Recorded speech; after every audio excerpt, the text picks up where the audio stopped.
नामुदुल सल्ली अला रसूलिल करीम अम्मा बाद फ़ाउज़ु बिल्लाहि मिनश शैतानिर रजीम बिस्मिल्लाहिर रहमानिर रहीम। अस्सलामु अलैकुम वरहमतुल्लाहि वबरकातुहू। मैं हूं हकीम आसिफ अली राव। आज का जो मौज़ू हम तरतीब दे रहे हैं निज़ाम इंहज़ाम से मुतल्लिक है। ये समझ लें कि उसकी एक शाख है, एक जुज़ है, ना कि ये प्रॉब्लम है। प्रॉब्लम हमेशा एक ही होती है, फिर आगे उसके सिम्टम्स हमारे सामने आना स्टार्ट हो जाते हैं।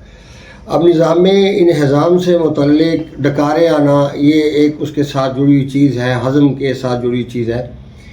अगर हम डकार लेते हैं तब जब हम खाना खाते हैं और खाना खाने के बाद 2-3 डकारे, वो भी खाने की स्मेल हो उसके अंदर और खाने की बू मौजूद हो और एक खुशनुमाई का एहसास हो, नाक के वो डकारें ऐसी हों कि जिनके अंदर बदबू या जलन या उसमें खटास या उसके अंदर भारीपन का एहसास हो।